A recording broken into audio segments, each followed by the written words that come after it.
6% of gross domestic product as opposed to 30% here, and almost 50% versus 36% on an individual basis, and much larger government per capita, all arose from the original pro-English, anti-revolutionary stem. The Canadian government is much more involved in income redistribution and leveling than we are here.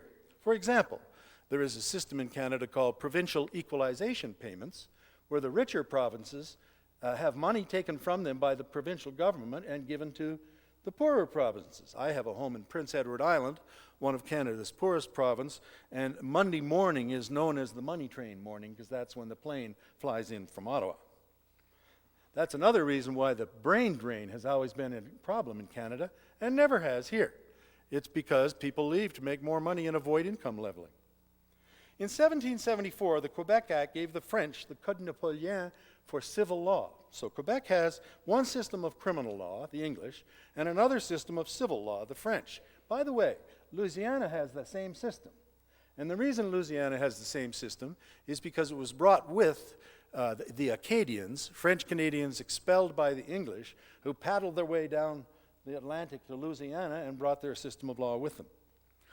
1774 also preserved the French language and established the Roman Catholic schools as the public tax-supported system of education in the province of Quebec.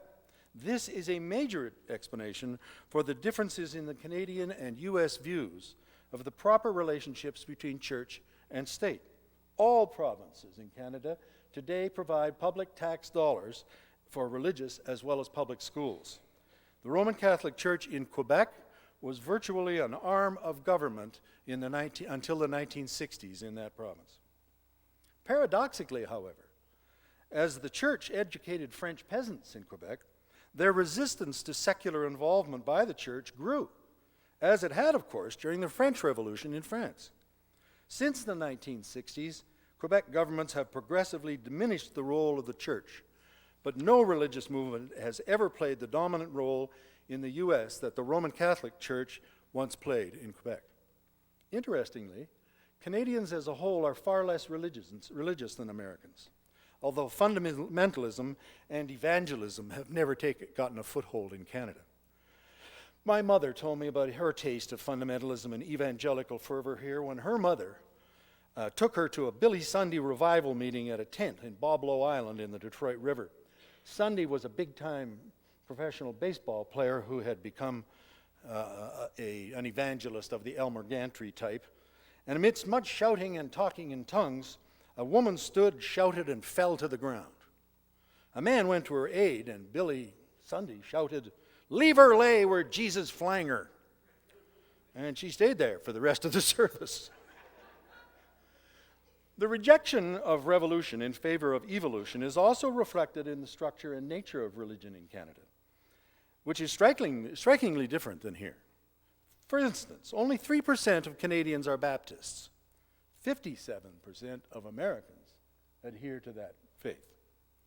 The Baptists, Methodists, and many other sects were dissenters and nonconformists in England, and many came here for just that reason. The Revolution gave dissent and individualism a rebirth, and no other country has so many sectarian churches as we do. Seymour Lipset, in his fine book, Continental Divide, notes that it's no accident that individualistic entrepreneurship goes hand in hand with this sort of religious environment.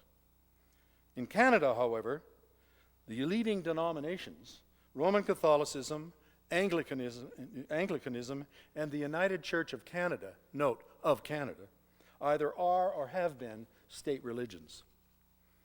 The most important thing the Quebec Act did so far as its impact on Canada is concerned is, of course, to make French the permanent second language of the country, thereby defining Canada as bilingual. It is the only language now officially permitted in the province of Quebec because of the infamous Bill 101, which was ruled acceptable by the Supreme Court of Canada because of the Quebec Act and the British North America Act. No English signs of any kind are legally permitted in the province of Quebec by law. Some absurdities have resulted. One of the most famous delis in Montreal used to be called Schwartz's. The language police, there's the language police in Quebec, ruled that the sign had to be changed from Schwartz's Deli to Deli Schwartz. This would not only be unconstitutional in the United States, but I think we'd all laugh at it. But it is a myth that Canada is in fact a bilingual nation. It may say aéroport on the highway signs on the way to the airport in Vancouver, but it would be much more appropriate if it were in Chinese. There are more Asians in Canada on a per capita basis than in the US, 9% to 4%, and most of them live in BC. Of the French-speaking people in Canada, all but about 10% live in Quebec or the Maritimes. It remains true today that Canada's population is 90% descended from the two original groups, the French and the English, in spite of immigration. The United States is much, much more diverse and thus much less hierarchical and authoritarian. And of course, there was slavery. One result is about 12% of the American population today is of African origin, while only about 0.3% of Canada's population is. Until almost the 19th century, the only significant violence on the northwestern frontier of North America was between Indian tribes, especially the Pagan, Blackfeet, Cree, Nez Perce, and Flathead tribes, plus the occasional quarrel with white fur traders, often fueled by rum, which the whites had imported as a substance for trade. But there was at this time no systematic warfare with the Indians, and indeed it was the policy of the Hudson's Bay Company to maintain the peace because of the need to trade furs. That's what they were all about, money. The Northwest Company and the Astor Company maintained this policy as well after they arrived on the scene later on. Between 1795 and 1812, a Canadian explorer named David Thompson charted territory from Lake Winnipeg to the Pacific Ocean, including the entire length of the Columbia, establishing trading houses first for the Hudson's Bay Company and then for the Northwest Company throughout what is now Saskatchewan, Alberta, British Columbia, Washington, Idaho, and Oregon. He reached further north than Lake Athabasca and south all the way to the Snake River, from Churchill Factory on Hudson's Bay to the Pacific Ocean at Astoria. Even today, his maps are accounted as incredibly accurate. He was a professional surveyor. Every 2 or 3 years, Thompson and his men paddled birch bark canoes 3,500 miles from the Rockies to Montreal, carrying 90-pound packs of furs, and then back again with supplies, all in 5 months, an average of 47 miles a day, no roads, birch bark canoes, rivers, and portages. During roughly the same period, Alexander Mackenzie opened the Arctic and the Mackenzie and Fraser River systems. Lewis and Clark started west in 1804, and Jefferson completed the Louisiana Purchase a year before that.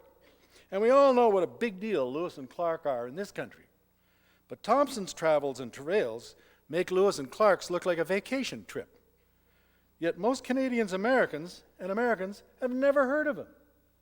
So much for the way Canada treats its heroes. This is an important point because there are very few national heroes in Canadian history as compared to the United States on a per capita basis. Canadians, by and large, are not stricken with celebrity and hero worship, another manifestation of the collective over the individual. It took a Broadway play to make Billy Bishop, Canada's great First World War fighter ace, a hero in his own homeland 50 years later. Chicago's O'Hare Airport, our busiest, is named after a war hero. Toronto's Pearson International Airport is named after a prime minister who won the Nobel Peace Prize. But I confess that my mother was a Sinatra Bobby Soxter. Too bad he wasn't a Canuck. Several critical differences between the two countries stem from the fact that there's been relatively little physical violence above the 49th parallel and a very great deal of it below. There were no Indian wars in Canada, no Revolutionary War, no genocide, no Civil War, no Mexican War, no Spanish-American War, no colonialism, no forcible taking of another's territory, such as California, Texas, New Mexico, and Arizona, or the Philippines, or Hawaii. Canada did not purchase large tracts of land, as in the Louisiana Purchase and Alaska, from other governments. When territories joined Canada, such as Labrador and Newfoundland, as recently as 1949, they did it by plebiscite at their instigation. Manifest destiny and the Monroe Doctrine would have been jokes in Canada. When Eastern Canada settled the West, which they did relatively slowly compared to the US, they did not do it as the Americans did. There's no cowboy mythology in Canada. The strong individualist, gun in hand, carving out his foothold against nature and the Indians, outgunning the bad guys in ubiquitous high noons. The closest thing there is to a cowboy in Canadian mythology is the Mountie, a government employee representing authority and the law in a cute red jacket and a Smokey Bear hat, for heaven's sakes. There are no movies showing Canadian soldiers valiantly fighting the Indians or cowhands driving huge cattle herds through snowstorms. Canada had no Custer. Sitting Bull, however, did find refuge in Canada after the Battle of the Little Bighorn. There were no long trains of Conestoga wagons crossing the prairie. And there was no genocidal campaign against the Indians in Canada. First, because the Mounties applied the law impartially, and the Indians knew it, they saw that. Second, because there was no government policy to make war on them. And finally, because Canada had no standing army at the time. In 1781, the first smallpox epidemic, brought by whites, swept the northern plains and U.S. plains and reduced the population of Indians in what is now the United States by 25%. Subsequent infections, all brought by Caucasians, including measles, diphtheria, and more smallpox, took another 25% of the northern plains Indians. This did not happen in Canada. Today, as a result, Canada has an Indian population proportionately 3 times larger than the American. Militarily, of all of America's many wars during the 18th and 19th centuries, only the Revolutionary War and the War of 1812 had a direct impact on Canada. Benedict Arnold, of course, tried to invade Quebec, and he got beaten. And the Fenians raided Ontario and several other places several times, and they all got beaten too. An American attempt in Ontario in the War of 1812 was repulsed, but Commodore Perry did beat the English on Lake Erie, and the British burned the White House. The peace treaty, which ended the War of 1812, established a commission to settle the international boundary. And in spite of Harrison's trumpeting 54-40 or fight, the 49th parallel won. The Civil War caused great anxiety in Canada. It's the biggest single influence in Canada's structure and founding other than the Revolutionary War. And the reason is that Big Blue, the Northern Army, could easily have marched north and annexed Canada, and that was actually proposed on several occasions in the United States Congress. In fact, the very first motion proposed to invade Canada was made in the Revolutionary War's Continental Congress even before the Bill of Rights.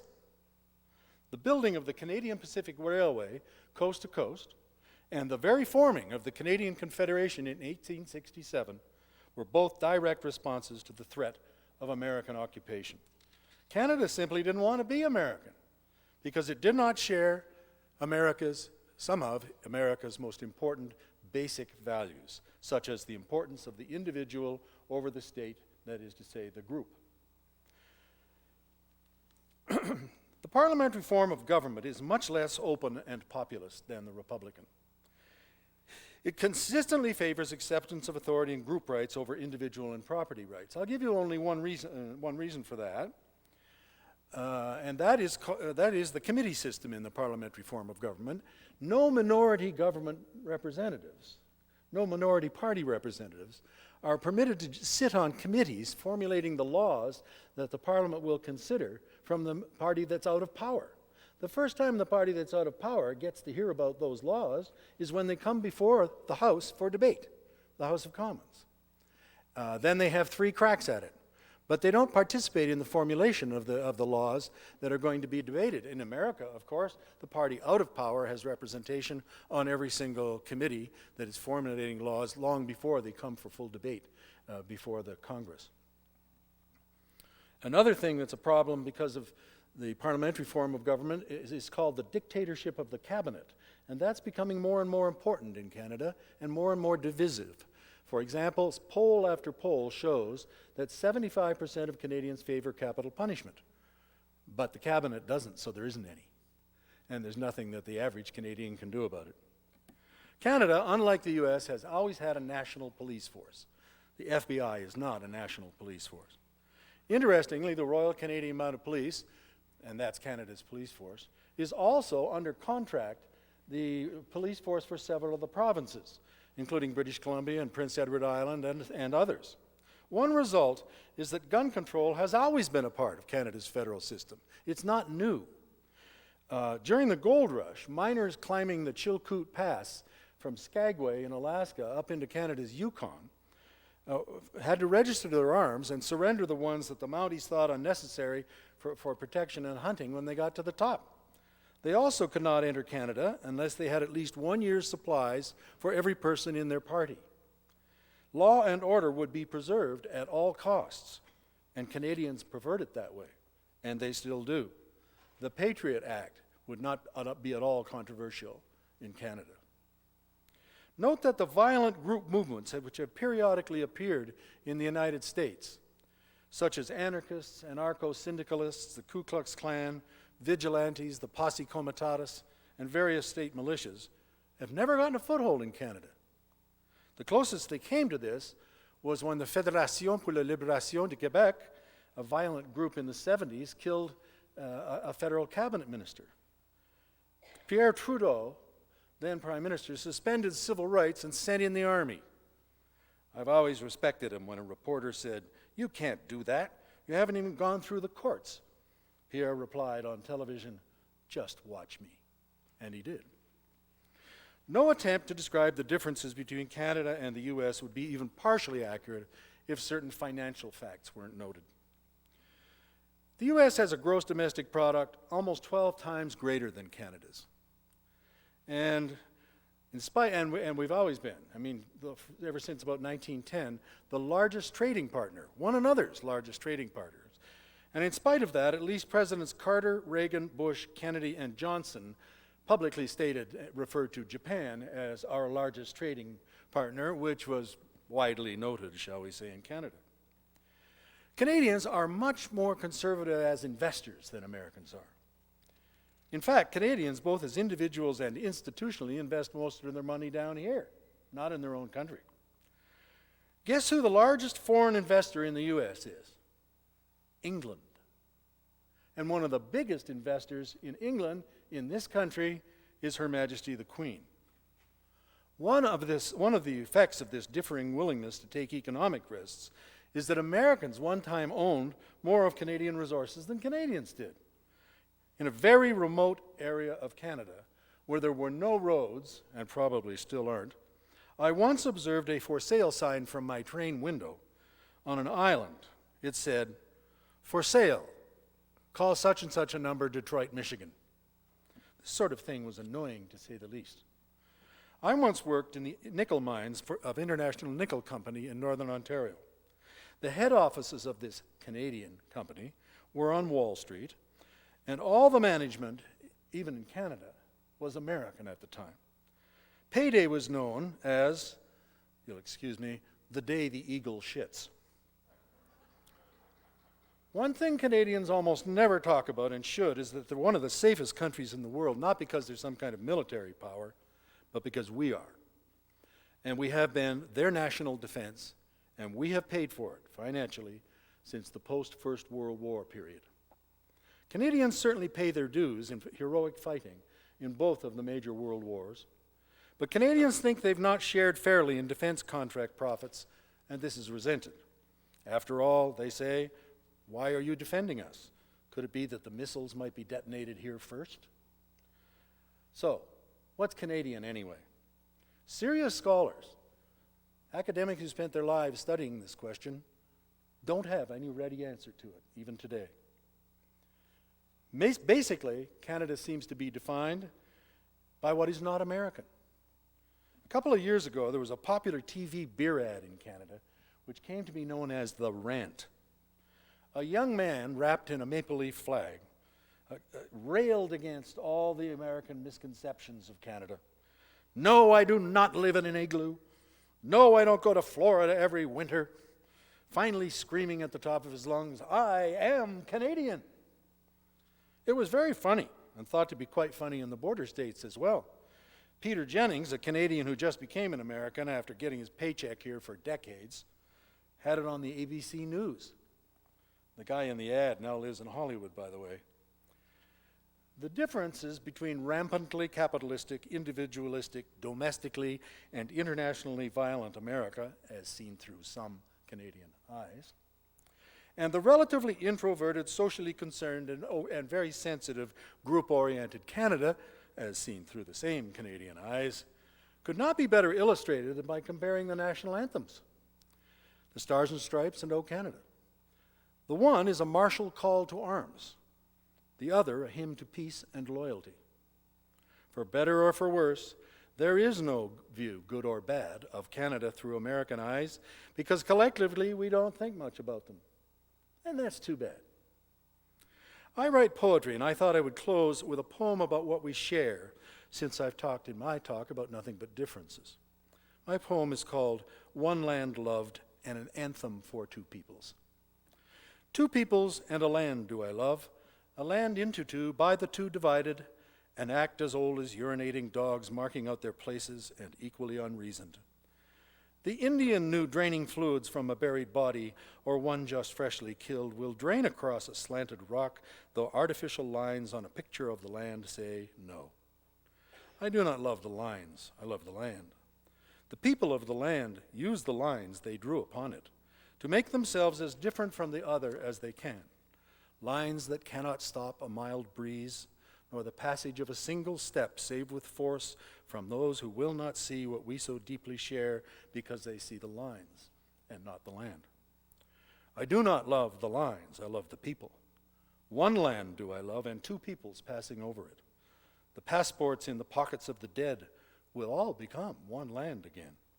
Mingled as my anthem is, my country 'tis of thee, the true north strong and free, sweet land of liberty, we stand on guard for thee, of thee I sing. Thank you.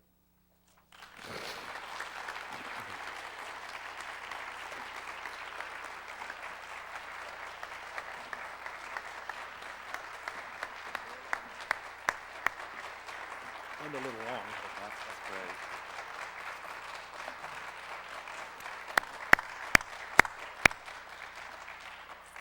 Dr. Olscamp, thank you so much for an informative address that is, and we have a little time for questions. Several people had to leave for classes that were at 10 o'clock, but we have some others left that would like to ask some questions, I hope, and we'll do that for a few minutes. Please, right here. I got in late, but I wanted to ask you about two things. You mentioned that I agree with you, this country has had a violent past in comparison to Canada, and you mentioned Posse Comitatus and some other groups. But what about the immigrant gangs in the big cities like Toronto?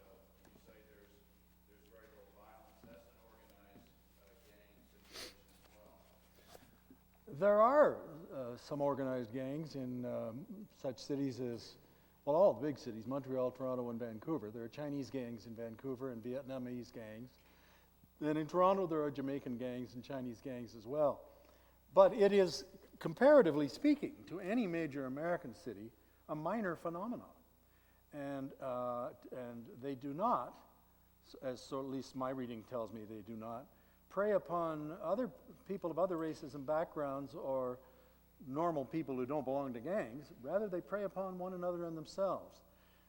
It's been the biggest problem, I think, in Vancouver with the Chinese gangs and now the Vietnamese gangs. Toronto, it's been mostly dope-founded, mostly Jamaican. But I don't deny that there is some violence in Canadian cities, but I certainly would deny that the violence in Canadian cities approaches in any sense that of a typical large American city. I don't think that's true. Gentleman behind there, yes. You point out the differences between the two countries on this separation issue. And of course, as you point out, the Canadian attitude to violence in the Quebec Act as a result of religious schools get allocations on the same order of non-religious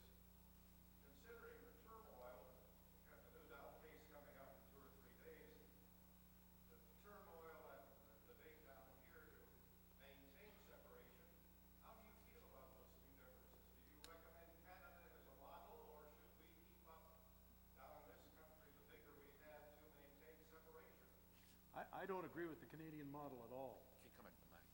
I am 100% in favor of the complete separation of church and state. There's a lot of reasons. I'll just give you one. First of all, I think that history shows, and not just here but elsewhere around the world, that whenever people have mingled religion and government, the situation has gotten worse, not better. Secondly, this is a very different country religiously, as I pointed out. There are many, many, many, many different sects in the United States as compared to Canada. And if we were to permit tax support for all of them, we would be letting ourselves in for a future that we could not predict. Canada is much more predictable, but I still don't agree with it. I don't think anybody's tax dollars should go to support private religious schools. Because I think that doing that is asking for trouble. Yes. I just want to make a statement. The Second Amendment has been changed, and we have some very horrible judges that have tried to change our Constitution. We're not separation of church and state. We have the right, as citizens, of freedom of religion without interference with government, period. And we need to get those judges out of the American government. I might have mentioned, and didn't, I don't think, Canadian judiciary is very different than the American too. They're appointed for life. There are no elected judges in Canada, which also supports the authoritarian nature of a government that values group over individual rights. Here, of course, we elect most of our judiciary except the Supreme Court and the circuit courts. But I'll just take your comment for what it says and not comment on it. We have time for one more question right here, please.